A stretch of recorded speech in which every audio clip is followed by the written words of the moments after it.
Abolishing English as its official language, Pakistan encourages the nation to speak Urdu. A cultural and nationalist revival or a breakdown in communication? And how does this translate around the world? This is Inside Story.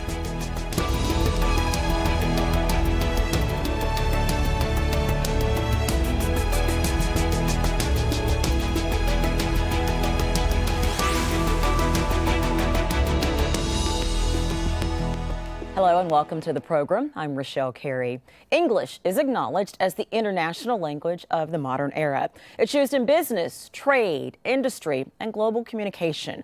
On the downside, critics argue the spread of English has also contributed to the demise of lesser-known languages and undermines some countries' cultural dynamics. Take Pakistan, for example. After almost 70 years of independence from Britain, the government wants to abolish English as its official language and grant that status to Urdu.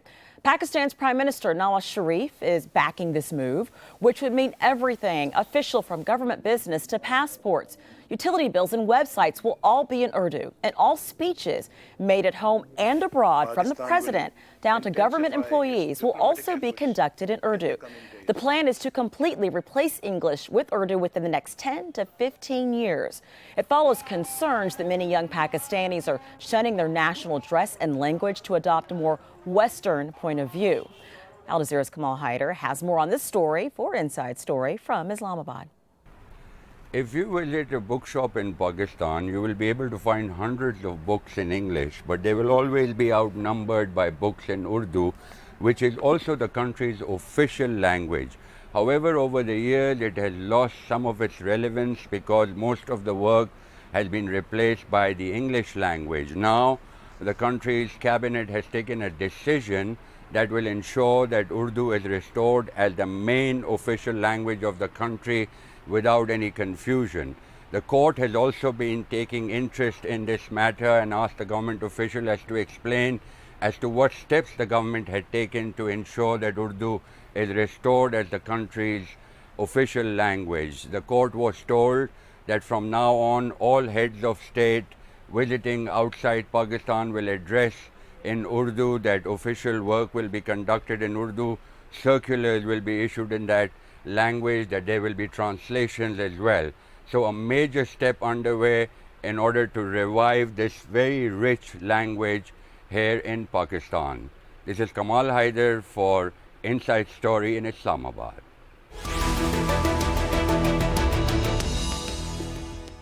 Let's bring in our panel now. Joining us from Islamabad is Javed Siddique, resident editor at Nawawak, the leading Urdu newspaper in Pakistan.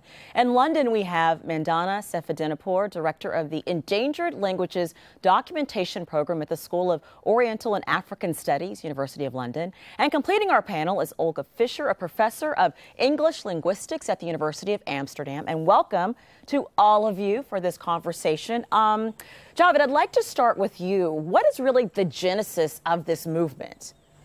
In fact, the 1973 Constitution, which was framed in 1973, it provided that the Pakistan's official language will be Urdu. Article 251 of the Constitution of Pakistan provides that in 15 years' time, starting from 1973, the language will be Urdu language all over, and the official language and official business would be conducted in Urdu. So by that standard, in 1988, the entire government business should have been in Urdu language, but that did not happen.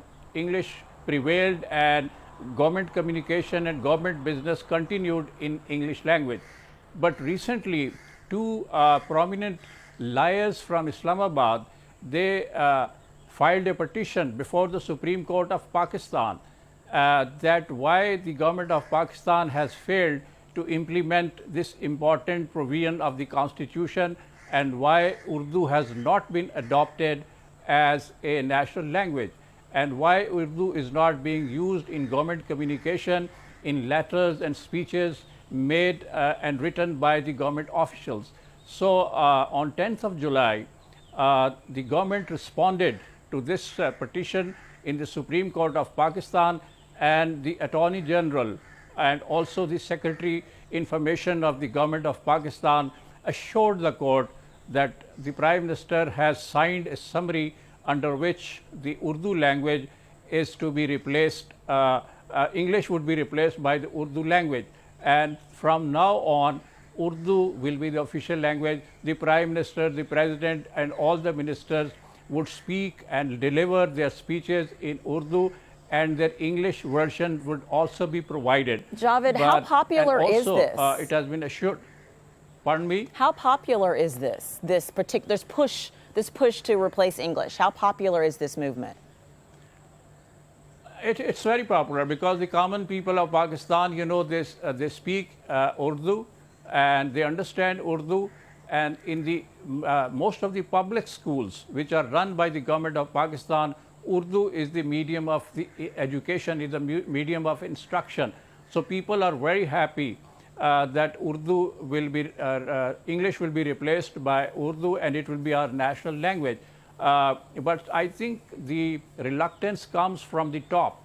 The bureaucrats in the various ministries of government of Pakistan, the Foreign Office, even the military, is not prepared to replace English with Urdu for the time being. So it will be difficult for the official work to be translated into Urdu language. So a lot of efforts have to be made before we just replace English by the national language Urdu. But however, this move has been hugely supported at the public level and in the teaching institutions as well. They are supporting this move because, you know, the Urdu newspapers, Urdu journals, and Urdu books are widely read in Pakistan. Okay. So therefore, this move by, yeah. So it's a popular Please. movement. If I could just interrupt for just a moment, I wanted to bring Yes. Olga Fisher into this. Olga, could you give us a bit of a brief history lesson, if possible? I think that many people would be surprised to know how dominant English is in Pakistan. How did that come to be? Well, formerly there were many colonies. England had many colonies, and in these colonies, let's say the officials spoke English, and so other people who had to deal with the officials would speak English as well. One of the problems in many of these colonies is that there were so many native language, for instance, in India or Nigeria, where I think there are as many as 200 native languages, that when these countries become independent, it's often English that is understood by most people. Although it's not their native language. So in some ways, English as well, but they don't speak the other native language. So in some ways, it unifies people. English came to be. Well, I don't know where it would unify them. I think it's more a practical matter, because I can understand at the same time that from a national point of view, from a national feeling, that people would often be against English. But from a practical point of view, English was often very useful. Right, and that is exactly what I mean by unifying, is at least it was a way that people could communicate, whether they were pleased with the fact that it was English or not. Yes, yeah, absolutely, yes. absolutely. So have you seen, Mandana, well, let me bring you maybe into... they weren't pleased, but yeah. Yes. Mandana, if I can bring you into this, have you seen this push? Is this happening in other countries to push English a bit to the side and embrace the another national language, the native language? Well, let me first start with saying, I mean, this is a larger issue that we are observing in general, namely the decline of languages all over the world. We believe that today there's about 7,000 languages spoken in the world, and by the end of this century, half of these languages will have fallen silent, and this goes across the entire world. Why is that happening? Well, these are the effects of globalization and climate change, right? So people give up their traditional ways of life to gain economic and social mobility. They move to cities, for example, and, want to give their children the opportunity to, have access to education and for a better life. And so they don't teach their children their languages anymore. And so within a short amount of time, only the elders speak the language and the minority language goes away. And we're observing this. I mean, it is a normal process for languages to shift and change. This is the beauty of languages. This is the amazing feature of what the human mind can do. However, the development we are seeing now, we estimate to be on a really accelerated scale. And these languages going away, many of these languages have never been recorded, and we don't even know what is encoded in these languages, and they are an expression of our cultural heritage, and this is happening. So we're losing our cultural heritage and our linguistic diversity without a trace. Now, there are I actually have some numbers. places in... I have some numbers to complement what you're saying. If you could just give me just one moment. It's really interesting. You know, you can be heard, but does that mean that people actually understand you, right? That's a challenge within and between countries. So let's look at some of these numbers. It's estimated that there are up to 7,000 languages still spoken in the world today. More than 2,000 can be found in Asia, while Europe has about 260. Around a quarter of the world's languages are spoken by fewer than 1,000 people. And the UN cultural body UNESCO has identified 2,500 languages it considers are at risk of extinction. And Dan, I saw you nodding as I was reading that. Did you want to pick up on that? Yes, these are numbers that are floating around, and this is the disaster we are watching. The issue that we are picking up on, namely that one language would unify, the issue is that it's not about one language for another. The main issue is to be multilingual, namely to be able to speak a number of languages that makes you more versatile. So we observe that people are giving up their languages, so languages don't suffer from some obscure disease. It's speakers that give up their languages as an active actor, and it's also these speakers that, when given the utility for the languages, will maintain their languages and will maintain their cultural wealth. And this is the structure that needs to be provided. So it's not one for the other that will help us here, but it's, additive multilingualism, namely speaking multiple languages will make you smarter and will make you more versatile in the environment that we're surviving. It's also not only a matter of English. We see the same thing in South America with Spanish, in China with Chinese, in many other places with majority languages, which could be Wolof or Swahili. Javed, how do you think that this movement is going to go over? To Mandana's point, it's about not necessarily speaking one language. It's about being able to speak as many languages as possible. Do you think that the younger generations are going to embrace this? Yes, I think the younger generation has its reservations about the decision of the Supreme Court, because the younger generation, especially those who are getting education in private institutions in Pakistan, they are taught in English language.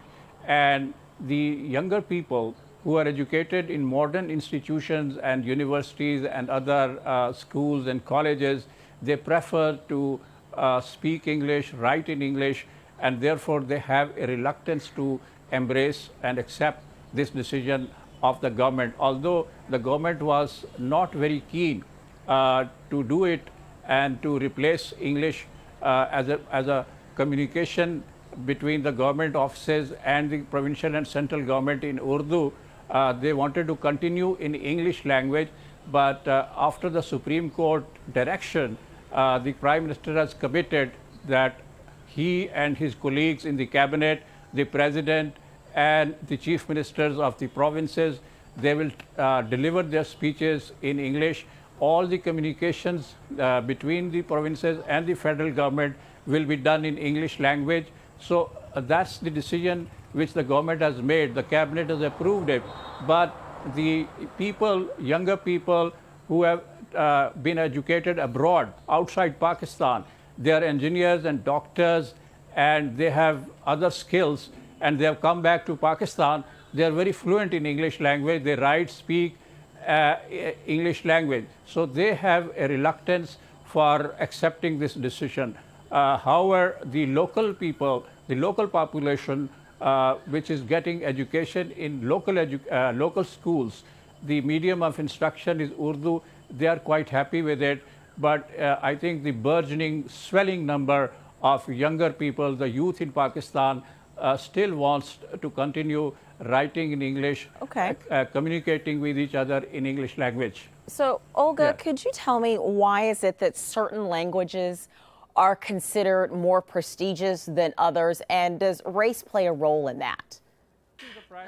Well, of course, English is not a better language than any other language, and it is a historical accident that English became a world language, which has to do, of course, with the colonies, but also with events that happened before that. It could easily have been another language like French, and as you said, nowadays Spanish, Portuguese, Chinese are all very important. But a language is a very sensitive thing. I always compare language to clothing. I mean, you have a certain feelings for it, and as the other interviewee also said, when you lose a language, you lose more than a language. You lose a national cultural heritage. So I can understand on the one hand that they would very much like Urdu as a national language because it would make more of a unity of Pakistan. On the other hand, I don't think even if English is no longer an official language, it will still be used. You can't stop people from using it, and I can see the same in the Netherlands. English is used at universities a lot. You can't stop it. At the same time, of course, we try to keep Dutch there as well. I think that it will not disappear, but it's sensitive. People are very sensitive about that. One of the dilemmas in trying to maintain a national identity in the face of increasing globalization is that English is at the heart of what happens in so many parts of the world. It is often considered the language of diplomacy. For example, the Iranian nuclear negotiations this week were all conducted in English. It has become the established language of international business and finance, and increasingly the language of global news, with many non-speaking English countries hosting TV networks or newspapers in English, such as this channel here in Qatar. The world's most important academic research is mainly produced in English. And in aviation, pilots and air traffic controllers are required to speak good English no matter what part of the world they're in. Mandana, when I put that in perspective, how English is so dominant, I guess one can understand why a parent would want their child to speak English. But could you explain the conflict that some parents have about wanting their children to speak English to maybe have whatever advantages that may bring with them, but then maybe perhaps shunning their native language so that they're not bilingual? Well, there's a strong folk myth around, namely, if you teach a child more than one language, then the child won't learn any of them right. So despite the fact that there is a lot of research showing that children can learn 1, 2, 3, 4, 5 languages perfectly well, side by side, and that you have cognitive advantages, multilinguals are more agile, are not better in making decisions, they're quicker. Parents still think they have to go for either or. And of course, as a parent, if you think, well, if this child speaks this language versus English, it's English that's going to give the child access to education. So we don't want to confuse them with the other language. And so they force the child into English and try to maintain that at home to give the child the advantages. And it has to do with the idea that if you have multiple languages at home, children get confused. One of the things I always say is, imagine you give a child a ball and a block and a square, and another child only gets a ball. Which child will be more versatile in recognizing and playing with these figures? Because that's as simple as it is. You know, if the brain is exposed to different kinds of input, it will be stronger and it will be more dynamic. And this is something that still holds in the mind of a lot of people, this idea and imperative of one language in the right way and not multiple languages in the right way. I think anyone who's trying to learn a second language as an adult could perhaps answer this, but I'd still appreciate your insight on this, Mandana. How much more difficult is it to decide as an adult to go and learn a second language as opposed to having been raised speaking multiple languages? Well, you know, I mean, as you know, like the brain, the younger you are, your brain is very plastic and can change. And the older you get, the more difficult it gets. So some people are more apt to learning languages. Others are not as apt. However, you know, it's exposing yourself to new ways of thinking and to new ways of looking at the world and reading that will keep your brain strengthens. We know from research that, for example, Alzheimer's sets in 4 years later in bilinguals. So even that, speaking more languages and even learning languages late will protect you from other diseases because you're basically, you know, training your brain. And that allows you to, you know, keep it more fit and active. That's fascinating. Javed, so the time horizon for this, for pushing Urdu more, is 10 to 15 years. So how do you see that actually playing out in Pakistan? I think we have to see to it how the government implements this commitment which it has made to the Supreme Court of Pakistan. It will be very difficult for the government to implement it because replacing the English language from the government departments, from the military, from other power centers in the government, from the educational institutions, especially I would say that the civil services of Pakistan, where the examination is conducted in English language, and the elite service of Pakistan is civil service, which is running the country, which is providing the administrative apparatus to Pakistan. That will be very difficult to replace the language of examination for the superior services in Pakistan by Urdu. So it will be difficult, although the government has committed that it is going to take steps very soon and will be implemented, and the Prime Minister says that he would deliver his next speech in Urdu. The President said that he would be delivering his speeches in Urdu, even if they are abroad outside Pakistan, in the United States or Europe, they will be delivering their speeches in Urdu, which will be translated into English and other languages as well. But doing it practically, it looks to be quite a job. It's difficult for the people to do it. And also, I think I would say that a lot of reluctance and resistance will come from civil service, from the Foreign Office, from the military and other institutions who are interacting with international institutions, the scientific institutions, the universities, the research people who are conducting research in English, and they are receiving a lot of stuff to research on here in Pakistan. So their communication will be disturbed. So I think the government will be in real difficulty. So it's quite a transition. As far as the implementation of this commitment. It's quite a yes, transition. It will be very difficult for them. Okay. Olga, we've been talking so much about how global, English is, and what other language out there is the world, the next language that the world will embrace, as you see it? Well, some would say Spanish, others would say Chinese. The problem with Chinese, of course, is that there are many different Chinese languages. There's Mandarin, there's others. It all, I think, depends also on the economy. Because one of the reasons why English is so strong is because English is spoken in the United States, had a very strong economy. So you can't really predict for the future. All right, but I guess the bottom line that probably everyone on our panel could agree on is that it's a benefit to learn and to speak as many languages as possible. I found it fascinating what you said, Mandana, about... I completely agree with that. I completely agree that it's very important to speak more than one language, to learn as early as possible. It helps you enormously. It makes you sensitive to other things because the languages also, in a way, shape a little bit the way you think. Now, this is perhaps this Sapir-Whorf idea is a little bit too strong, but it's true in certain ways that you see things differently because you speak a particular language. So I think it's very important for our culture and versatility and variability that we keep the other languages as well. And thank you all to my panel for joining us for this wonderful discussion. Javed Siddique in Islamabad, Mandana Sefandinapur in London, and Olga Fischer in Amsterdam. And thank you for watching. As always, we welcome your thoughts. You can get in touch with us on our program page at aljazeera.com. Post your comments on our Facebook page. It's facebook.com/AJ Inside Story, or tweet us using AJ Inside Story. For me, Rochelle Carey, and the entire team here, goodbye for now.